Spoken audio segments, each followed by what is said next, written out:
ধন্যবাদ জ্ঞাপন কৰিব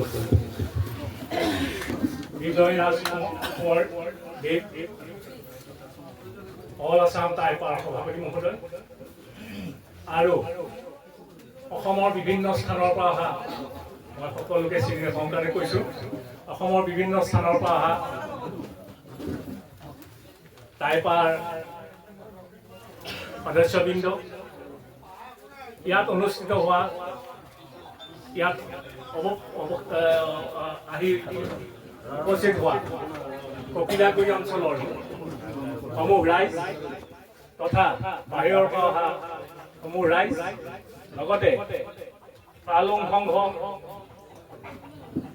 উপস্থিত হোৱা ফালুং সংঘৰ সমূহ ৰাইজ মানচাও মান্নাং পিকাই পিনাং টাংলাই খুটাং এইখন আচলতে মোৰ সৌভাগ্য আজি এনেকুৱা এখন পবিত্ৰ অনুষ্ঠানে বুলিয়ে কৈছোঁ এই অনুষ্ঠানত মই সভাপতিৰ নিচিনা এটা গুৰু আসন গুৰু দায়িত্ব পালন কৰি আগবাঢ়িছোঁ আচলতে আজি এই বিষয়টো বহুত স্পৰ্শকাতৰ বিষয় হিচাপে মই গণ্য কৰিছোঁ আৰু এই বিষয়টোৰ ওপৰত যথেষ্টখিনি আলোচনা বিলোচনা হৈছে আৰু আপোনালোকে জানে আজি কিছুদিনৰ আগৰ পৰা মোৰে এজন বন্ধু তেওঁ শংকৰী সংঘৰ তেওঁ বহিষ্কৃত হ'বলগীয়া হ'ল আৰু সেয়েহেতু আমি টাই আহোমসকলক বা বিভিন্ন জাতি জনগোষ্ঠীক শংকৰী সংঘই যি ধৰণে আমাক ঘৃণা চকুৰে চাইছে আৰু বিভিন্ন ধৰণৰ আমাক বেয়া ইংগিত দিছে তথা আমাক বৰ্ণ আছে গতিকে সেইসকলৰ সেইখিনি কথাক লৈ আমি তেখেতলোকৰ ওপৰত বিভিন্ন জেগাত বিভিন্ন থানাত তেওঁলোকৰ কাৰণে আমি এজাহাৰ দিয়া হৈছে। আচলতে তেওঁলোকে বিভেদ সৃষ্টি কৰিছে, জাতিক তেওঁলোকে বিভাজন কৰিবলৈ আগবাঢ়িছে আৰু তেওঁলোকে প্ৰথম আমাৰ এগেইনষ্টত এজাহাৰ দিছিল, কিন্তু পৰৱৰ্তী সময়ত আমিও তেখেতলোকৰ এগেইনষ্টত এজাহাৰ দিবলৈ আগবাঢ়িব পাৰিম। গতিকে আজি এই বিষয়টিৰ ওপৰত আমি সামূহিকভাৱে আমি এটা সিদ্ধান্তত উপনীত হ'ম, যিহেতু আজি অসমৰ বিভিন্ন জেগাৰ পৰা আপোনালোক আহি উপস্থিত হৈছে আৰু বিষয়টো সকলোৰে জ্ঞাত। গতিকে আজি তাৰ ওপৰত আমি কি বিহিত ব্যৱস্থা ল'ম ইতিমধ্যে লোৱা হৈছে আৰু পৰৱৰ্তী সময়ত আমি কেনেকে ধৰণৰ আগবাঢ়িব পাৰিম এই কথাখিনি আমাৰ সভাপতি ডাঙৰীয়া আপোনালোকৰ কি আহ্বান হ'ব টাইপৰ ফালৰ পৰা? টাইপৰ ফালৰ পৰা আমাৰ এইটোৱে আহ্বান হ'ব, তেওঁলোকৰ আমাৰ যি আহোমৰ যিখন কাষ্ট চাৰ্টিফিকেট OBC, এই ক্ষেত্ৰত আমি শংকৰী সংঘত থকা লোকসকলক আমি সকীয়াই দিছোঁ। তেওঁলোকে অনতি পলমে আহি আমাৰ যি আমাৰ ধৰ্ম আছে তেওঁলোকে আহি আমাৰ লগত যোগদান কৰক। নহ'লে আমাৰ যি OBC চাৰ্টিফিকেট আছে OBC চাৰ্টিফিকেট দিয়াৰ ক্ষেত্ৰত আমি কিন্তু এই ক্ষেত্ৰত আমি ঊৰ্ধ্বতম কৰ্তৃপক্ষৰ লগত আমি যোগাযোগ কৰি এই ক্ষেত্ৰত দিয়া আমি বন্ধ কৰি দিম। শংকৰ সংঘ ত্যাগ কৰি বহু আহোম জনজাতীয় লোকসকল এতিয়া ফুৰালুং সংঘলৈ আহিছে, ফুৰালুং ধৰ্ম লৈছে। আৰু আগন্তুক আৰু তেনেকুৱা লোক অহাৰ কিবা সম্ভাৱনা আপোনালোকে দেখিছে নেকি? হয়, বহুলোকে আমাৰ লগত এতিয়াও যোগাযোগ কৰিছে, তেওঁলোকে যোগাযোগ কৰি আছে আৰু আহিম বুলি আমাক কৈছে। গতিকে আমি খুব কম দিনৰ ভিতৰত অসমৰ ৰাইজে দেখিব শংকৰ সংঘৰ পৰা পদত্যাগ কৰি আহোমৰ যি ফুৰালুং সংঘত তেওঁলোকে যোগদান কৰিব। এই কথা আমি আজি আপোনালোকৰ সংবাদ মাধ্যমৰ যোগেদি আমি ঘোষণা কৰিছোঁ। কাৰণ কালি পৰহি আমি যি 17টা পৰিয়াল আমাৰ যোগদান কৰিছে, সৌসিদিনা শিৱসাগৰ এজন পৰিয়াল যোগদান কৰিছে আৰু বহু এনেকুৱা শংকৰী সংঘত অসন্তুষ্টি পাই আমাৰ ফুৰালুং সংঘত তেওঁলোকে যোগদান কৰিব বুলি আমাক কথা দিছে। এই বিবাদ কেতিয়া কি হ'ব? বিবাদটো নিষ্পত্তি কেতিয়া হ'ব? নিষ্পত্তি আমি কৈ আছোঁ, তেওঁলোকে আমাৰ ওচৰত আহি তেওঁলোকে ক্ষমা খোজক। তেওঁলোকে যেতিয়াই আমাৰ লগত ক্ষমা নোখোজে তেতিয়ালৈকে বিবাদ আমাৰ চলি থাকিব। তেওঁলোকে যিদিনাখনে আমাৰ লগত বহিব বা যিদিনাখন আমাৰ লগত আলোচনা কৰি ক্ষমা খুজিব, তেতিয়া অসমৰ ৰাইজৰ আগত ক্ষমা খুজিব, তেতিয়াহে আমাৰ বিবাদটো ক্ৰমান্বয়ে নিষ্পত্তি হ'ব বুলি আমি আশা দিম।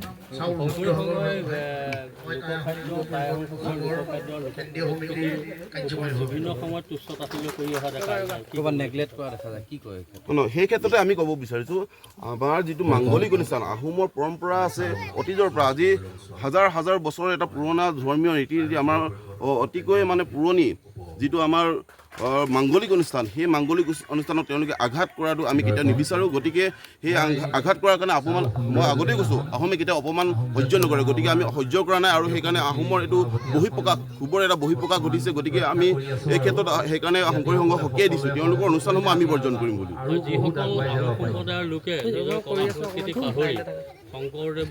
শংকৰ সংঘত আচলতে সংগী হৈছে সেইসকলক কি ক'ব? পুনৰ আমি আহ্বান জনাইছোঁ তেওঁলোকক, আমাৰ যিটো চকলং বা যি আহোম ফুৰালুং আমাৰ যিখিনি পৰম্পৰা ৰীতি নীতি আছে তেওঁলোকে আমাৰ মাজলৈ ঘূৰি আহিবলৈ আমি আপোনাৰ পৰা আহ্বান জনাইছোঁ। সেই ক্ষেত্ৰত আমি আঁকোৱালি ল'বলৈ তেওঁলোকক আমি আঁকোৱালি ল'ম বুলি এতিয়া প্ৰতিশ্ৰুতিবদ্ধ হৈছোঁ। গতিকে তেওঁলোকে দুনাই ভুল নকৰিব, এইটোৱে এটা তেওঁলোকৰ সুযোগ, সময় থাকোঁতে তেওঁলোকে আমাৰ ফুৰালুং সংঘত যোগদান দিয়ক। গতিকে আমি তেওঁলোকৰ প্ৰতি এইটোৱে আহ্বান জনাম।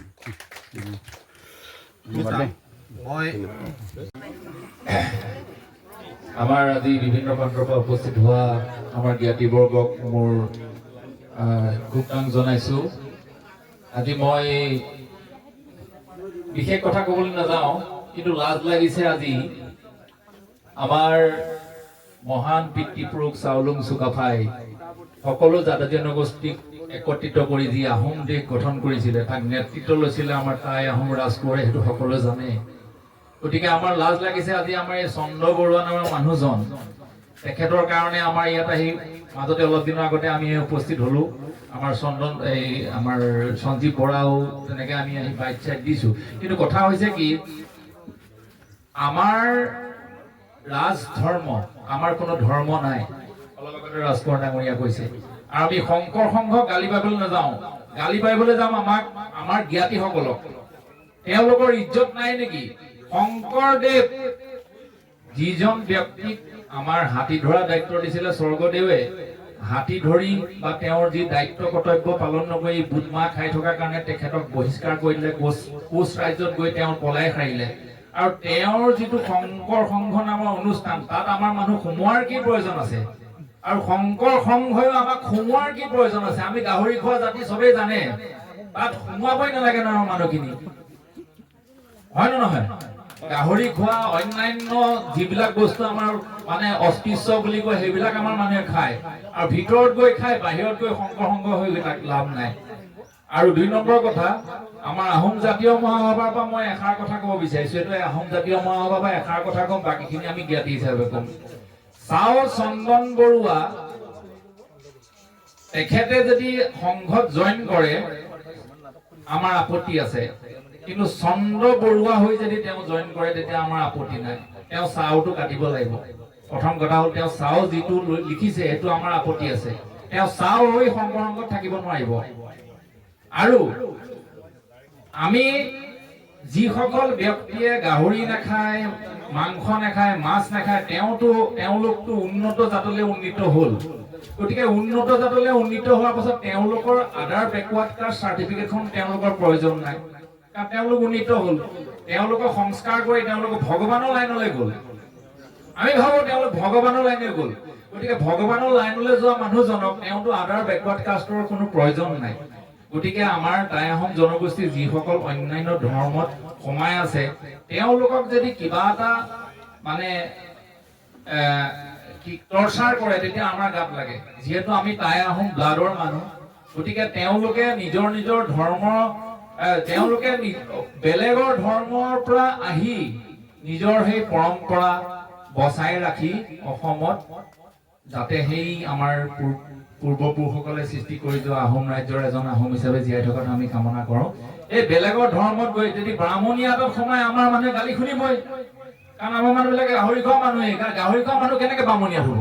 এইটোতো কোনো কাৰণত নহয়। গতিকে আমাৰ জানি বুজি আমাৰ জ্ঞাতিবৰ্গই অন্যান্য ধৰ্মত যি সোমাই আছে তেওঁলোক ওলাই আহক। আৰু চাও চন্দ্ৰ বৰুৱা যি ৰাজকোঁৱৰ ডাঙৰীয়া